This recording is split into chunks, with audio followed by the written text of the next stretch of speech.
All right. So we're looking at the Holocaust again. So for today, for Tuesday, April 16th, we didn't have a bell ringer today, so all we have purely is notes. Oh, right. I forgot you were talking to them. Yeah, I'm talking to them and you at the same time. Yeah, I was like, we know that. Okay, you're like, why are you saying this? Yeah. All right. So yesterday we were talking about the Nuremberg laws. No, we had the Kristallnacht. So Kristallnacht, we said, happens in November of 1938. It's another big event towards Jewish people getting rights taken away and being attacked. We said that they attacked synagogues and their businesses and their homes.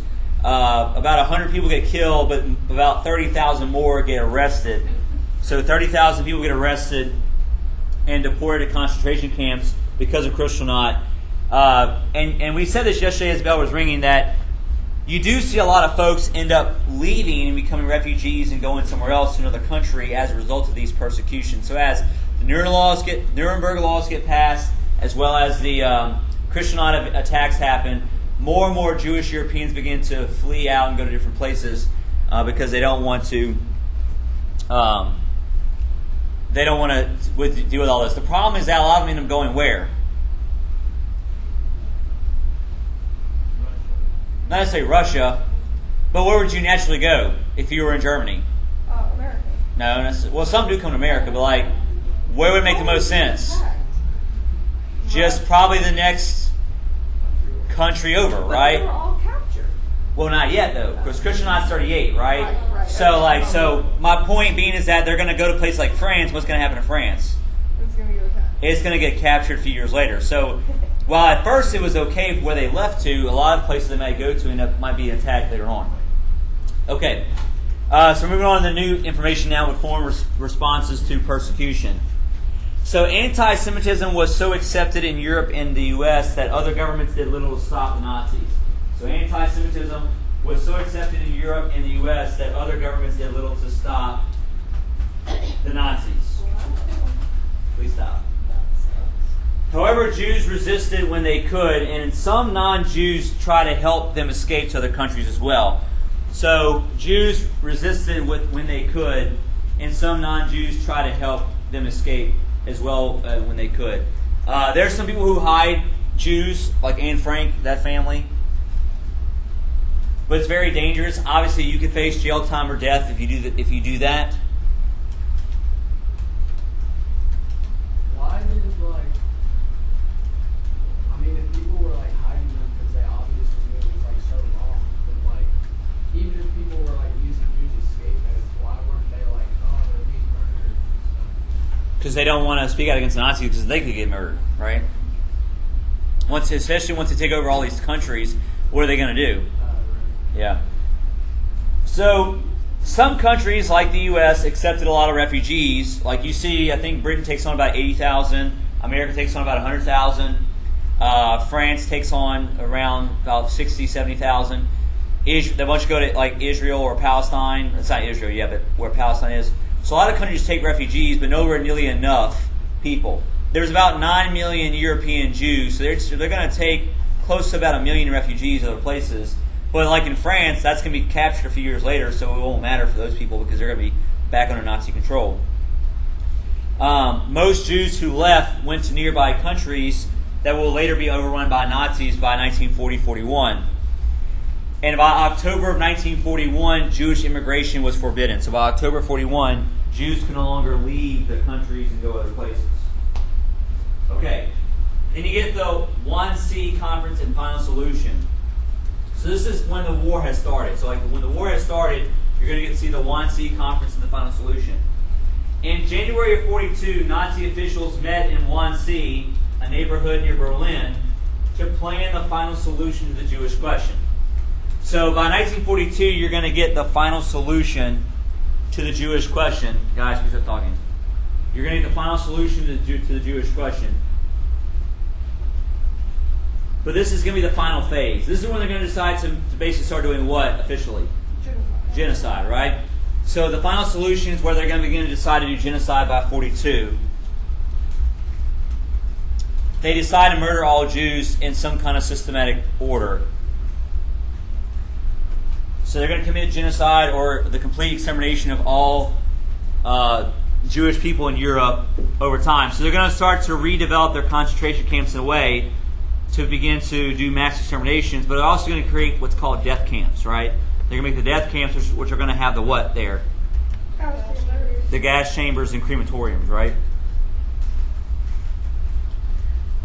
All right, so that brings us to labor camps and death camps.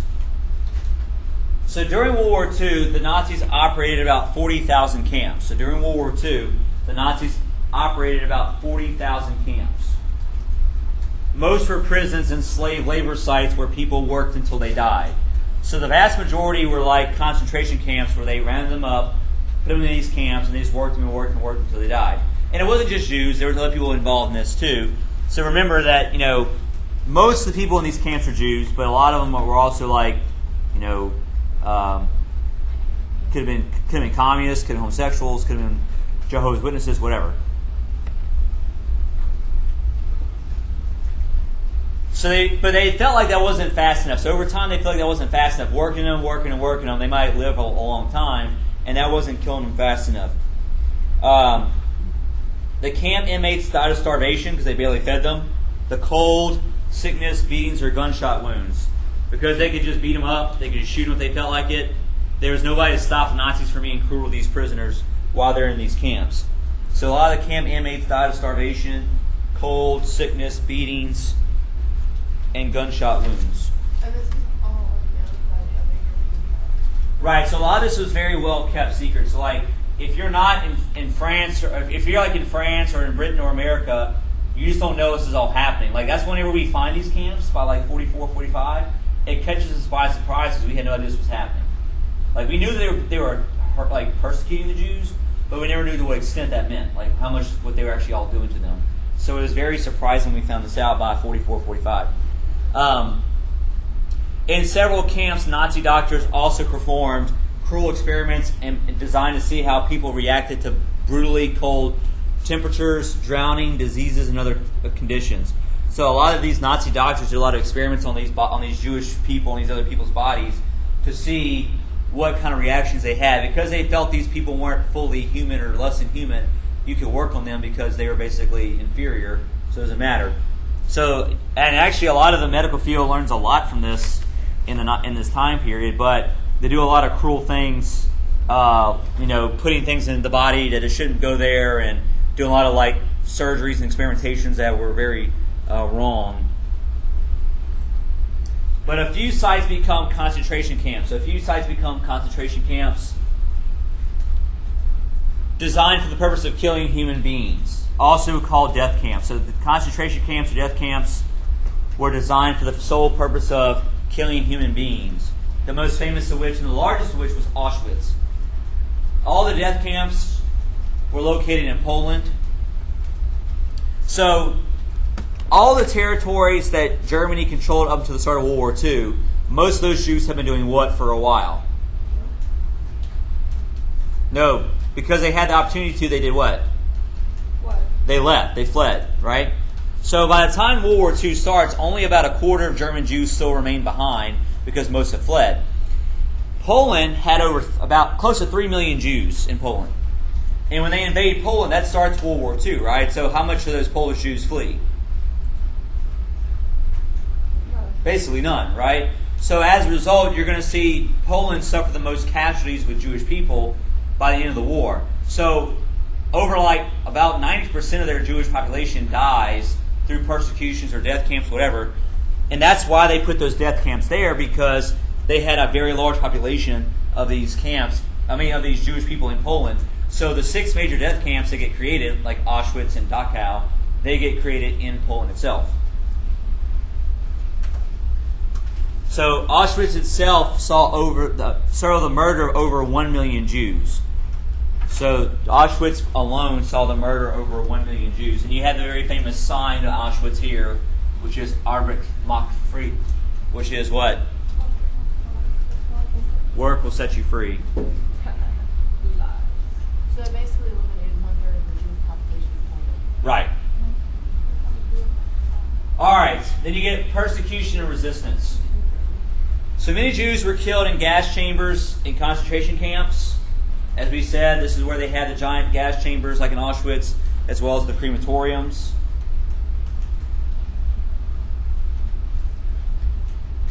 Others died in mass executions, especially in the Soviet Union and East Europe. So others died in mass executions, especially in the Soviet Union and East Europe. Meaning that, like, when the Nazis occupied these areas in the Soviet Union and East Europe, that's when they got killed in mass executions. There's a lot of photographs like mass burial pits, or they'll find mounds of bodies left behind.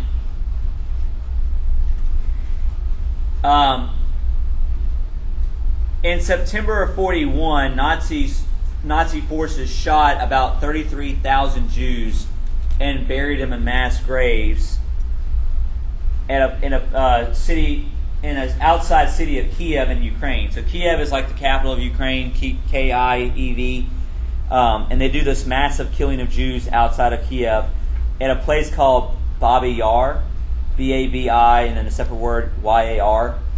But 33,000 Jews get killed there in about 3 days by the Nazis. So basically, as they expand themselves in the Soviet territory or in a territory that wasn't theirs, they might just kill them as opposed to even try to deport them to these camps. In several cities, Jews were also forced into overcrowded areas called ghettos. So if they didn't go to concentration camps, they might end up going to a ghetto. Ghettos typically were connected to some factory. A lot of times Jews were like some kind of labor force to help produce the Nazis' whatever, consumer goods or military items. So a lot of Jews were forced into like slave labor either in the concentration camps or in these ghettos. So they would wall off these larger cities, and they were denied food, water, basic sanitation services. So it's very unsanitary, very gross there in these conditions in general.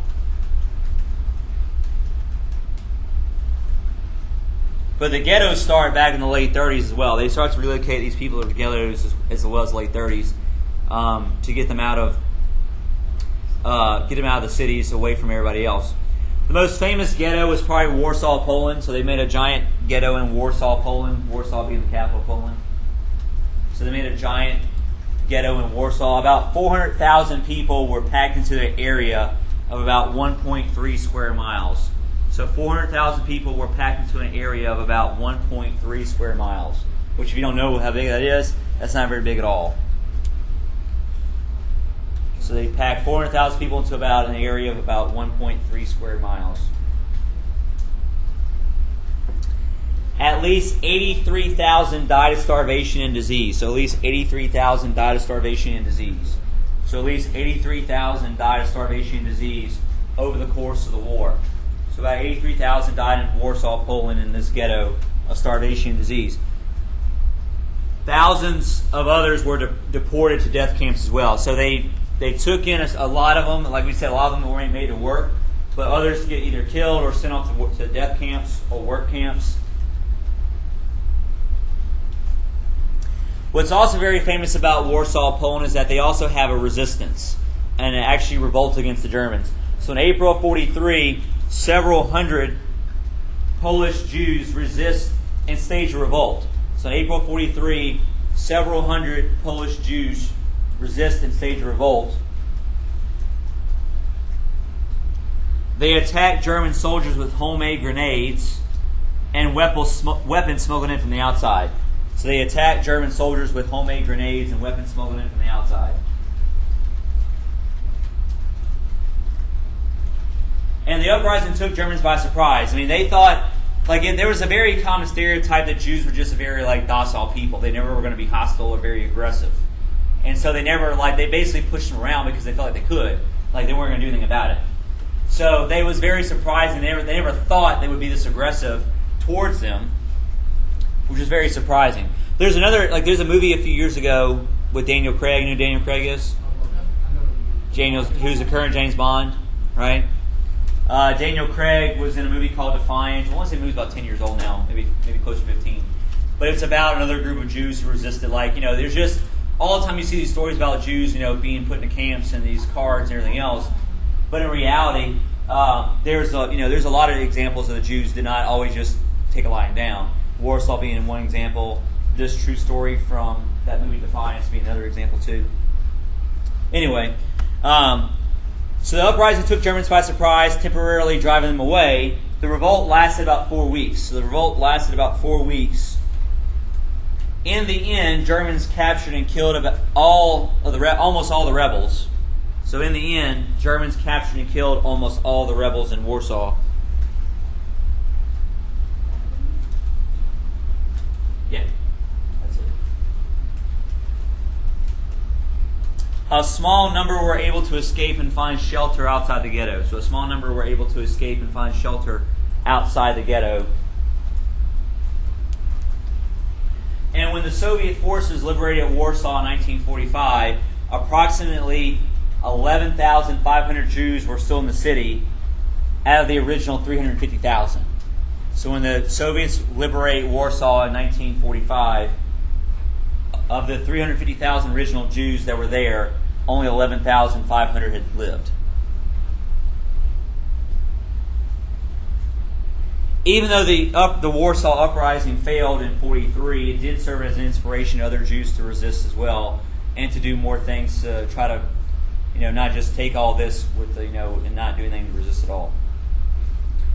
And of course, if you ever, again, speaking of movies, probably the best movie to watch for the Holocaust is Schindler's List. Has anybody ever seen this movie? You ever sat down and watched it? What movie? Schindler's List. I mean, it's one of those movies it's hard to watch more than once. I mean, it's because it's the Holocaust, right? But it does a very good portrayal of what happened in the Holocaust. It's a Steven Spielberg movie made back in the early 90s. It won Best Picture. Schindler's List. It's based on a real man named Oskar Schindler. Oskar Schindler was this German businessman who decided to basically save about 1,100 Jews by having them work in his factory. Yeah, Liam Neeson played. He plays Oskar Schindler. No, he's good. That was back when he only did serious stuff too. Yeah, it's a very great movie. But if you ever want to watch a movie about the Holocaust, it's very good. It's Schindler's List to be the best movie to watch about this. But it's based on a true story. The camp is also the guy who plays Voldemort. Ray Fiennes plays the concentration camp commandant. Huh? He might have been in it. I think it's I don't know. I haven't seen the movie in a long time, but okay. All right, Holocaust effects. So when Hitler took power, approximately 9 million Jews lived in Europe. So when Hitler takes over Europe in 1939, about 9 million Jews live in Europe. Let me rephrase that. When Hitler takes power in 1933, there's about 9 million Jews in Europe because some fled after that. Between 1933 and 1945, an estimated 6 million Jews were killed. So between 1933 and 1945, an estimated 6 million Jews were killed. Jews refer to this slaughter as the Shoah, S-H-O-A-H, S-H-O-A-H, a Hebrew word meaning destruction. So Jews refer to this slaughter as a Shoah, a Hebrew word meaning destruction. In the 1950s, historians translated this event as the Holocaust, a word derived from the Greek meaning sacrifice or burnt offering. So in the 1950s, the name of this was referred to as the Holocaust, which derives from a Greek word meaning sacrifice or burnt offering. Because essentially the Jews were sacrificed to the Nazis. In addition to the Jews, about 5 million more people were killed that did not fit Hitler's idea of what the mass race should be. We've already mentioned some of these groups. Slavs were part of this. Roma being a more modern word for gypsies. Homosexuals, people with mental and physical disabilities, Jehovah's Witnesses. We said all these groups were part of the people he targeted and were also identified with the different badges based on what they were. The Nazis also targeted a lot of their political opponents like communists and socialists. So Nazis also targeted a lot of their political opponents like communists and socialists.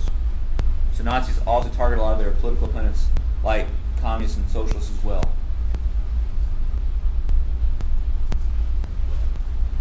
Any questions about Holocaust?